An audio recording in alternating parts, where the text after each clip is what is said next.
out to collect this little TF. Got it in for some light recommissioning work for summer. It's been sat for a long time. The customer has a BMW Z3 they use as well, but as it's been sat so long, they want to get this back on the road. It's got a little bit of grot on the rear arch there, but that's not what I've got it for. It's got a problem with the brakes. He wants some fog lights fitted, and a couple of other little bits and pieces. It's only on 52,000 miles, so it's nice and low mileage. They can't bear to part with it, so just been to pick that up. We'll get started on that in the next couple of days and see what it needs. Also got to MOT it, so we'll get the brakes sorted and then go for an MOT in case it needs anything else, and then yeah, hopefully get it back to him soon. Well, we've been out and collected another little gem. 2001 E46 320i Touring. So it's the 2.2 straight 6. We have 156,000 miles, loads of service history, but an issue with the power steering. So we'll get it up on the ramp and have a little ganders. So the decision on this BMW will be whether A, I can replace the faulty power steering pipe simply enough, and B, how much the cat's worth.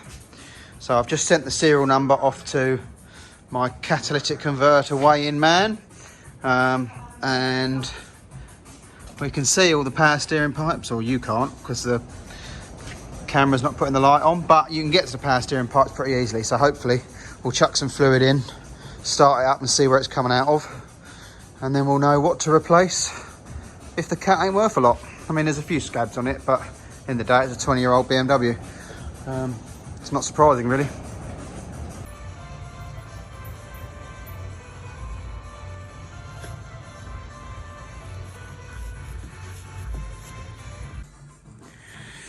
Well, the pipe's been changed on the BMW. I didn't video it because, to be honest, I was fuming. The pipe I got sent didn't fit anywhere near, although it said it's for this car, for this registration. Completely wrong. I'm guessing, looking at it, I'll put a picture in here.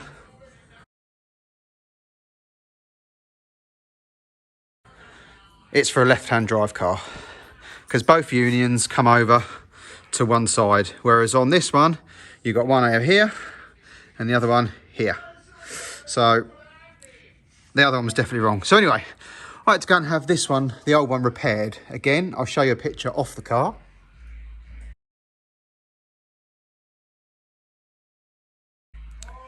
£2 hours and £100 for that little bit of pipe. Safe to say I won't be going back to that local hose and hydraulics place. But anyway, it's on, so now time to see whether putting some fluid in it means it's not going to leak.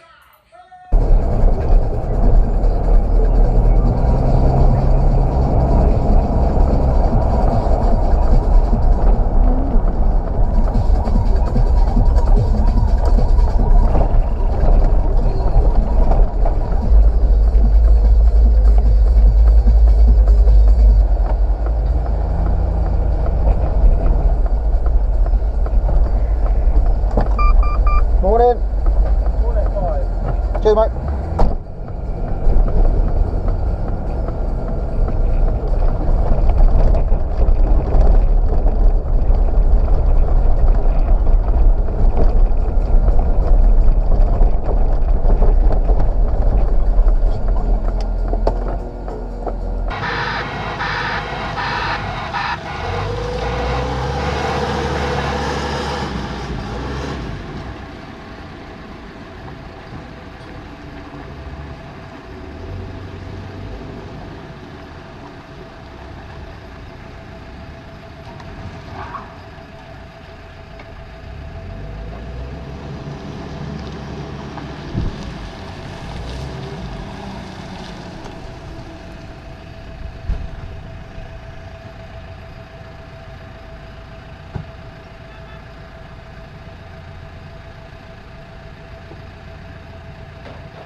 Well then, what did we buy?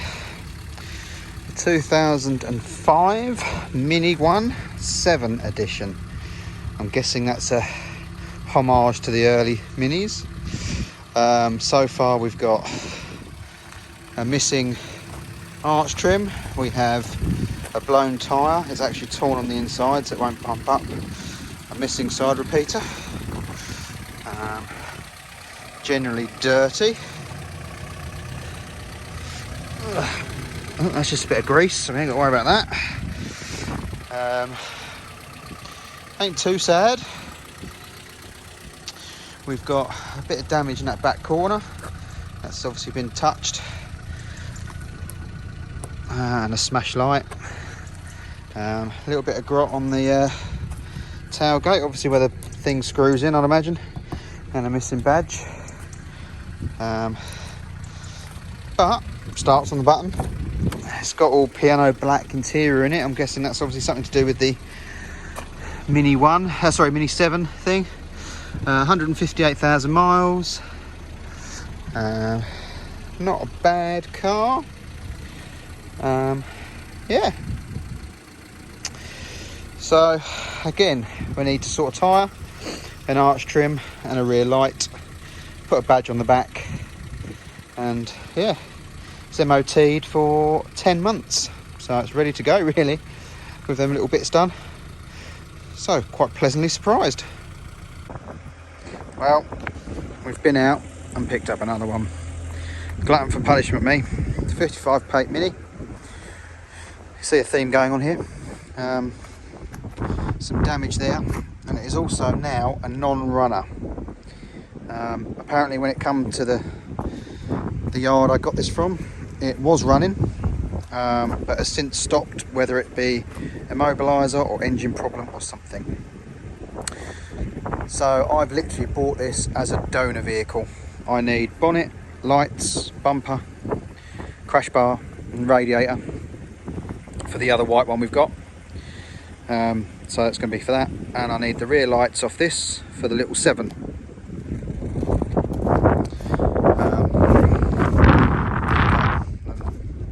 Remember, the light on the other 7 is damaged, so we've got one on there, and obviously I can find loads of other bits. It's got wheels with 4 good tyres on, so I'm sure that will come in handy for another vehicle. And I need various bits of arch trim. I know that it's missing off the bonnet there, but I've got that on the that's the good side on the other one, so that's all there. But it means I can use the arch trims and stuff on other cars we've got. Another one. MOT time for the E46. Fingers crossed. Right, well, it passed. We got some advisories. Brake hose is slightly deteriorated. Front brake hose ferrules, slight corrosion. In all fairness, with this tester, I regularly get them on a lot of cars. I think it's just to cover his own back. Normally I clean them up, paint them, but on this one I just let the new owner know. Tyre worn close to legal limit, worn on edge offside front. I can't really see any wear on it. It all seems level, so I don't know. Maybe it's just the way it was parked on the ramp or something, I don't know. Brake disc worn, pitted or scored. These, obviously this car has been sat for a long time, so it needs using, and they will clean up. There's not actually any lip or anything on them, so it should be all right. Rear oil leak from the diff. Again, it's just a splattering. Not quite sure how serious, if it's serious at all. It doesn't leave any puddles, or it's not completely caked, so nothing to worry about there at the moment. Anti-roll bar corroded, although the other one, it does say modified. He meant corroded. It's just the powder coat coming off it. They're not rotten or anything. It's just, you know, it's just how it is. And subframe corroded, but not seriously weakened. Again, just surface rust, nothing serious. So yeah, it's ready to go. It's only going to be a cheap car, just to move on, let someone make some use of it. It's not one I'd be interested in keeping, but yeah, it's got a ticket until this day, 22. So that's a bit of a result. On to the next one. Right, we've got the little TF up in the air. And we need to change the coolant hoses. As you can see, they're pretty manky. So to get them off, obviously we've got to undo them.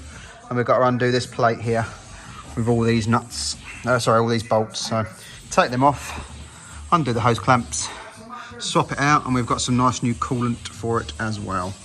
So I'll get on with that now. Right, now that covers off, you can see what we've got to undo. That one, and that one. Obviously undo the hose clamps either side and get the clips off for the power wire for the battery. So we're going to drain the coolant and then we'll start removing that. Right, there we go, they are off. We had a little spillage with the bucket though. Spent all the time collecting all the water and then knocked the bloody bucket over. Anyway, stainless versus the old ones. So now we can reverse the process and put them back on. There we go, stainless pipes on the MG. So now I need to do the rear brake pads while it's in the air, then bring it down and fill it with coolant and bleed it as necessary. So next is the pads.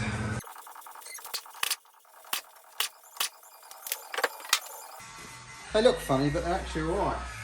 They're quite smooth. We've just got a level of crap over them that I'm sure we can get off. Right, so we've got two 12mm, which undo the carrier.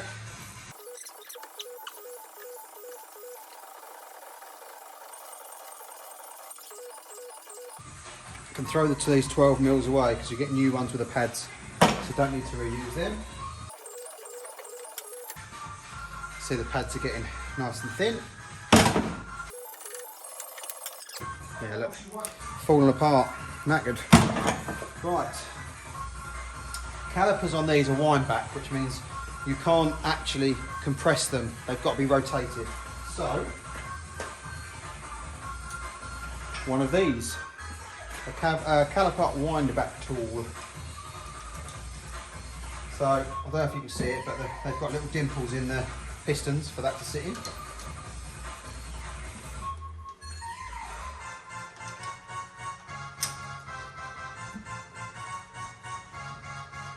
And then you simply wind them back. Now what you've got to remember is, as you're winding them in, it's pushing fluid back, so you've got to make sure you're not overfull on the cylinder. Sorry, on the master cylinder. I've already done that, so I know it's alright.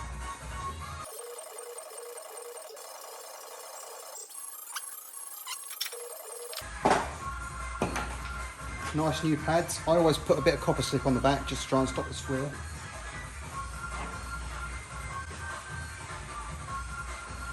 Just obviously make sure you don't get any on the friction surface.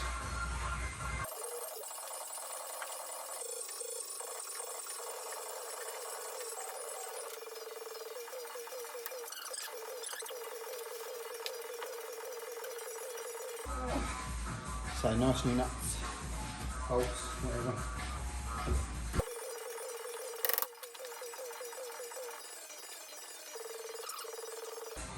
And also remember, because you've wound these back, you're going to need to pump the brakes a few times to get them out to where they need to be.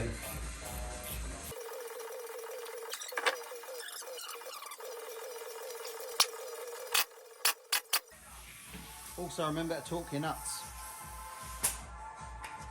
And there you go, that's one side done. And I'll do the other side off camera, and that's how you do brake pads.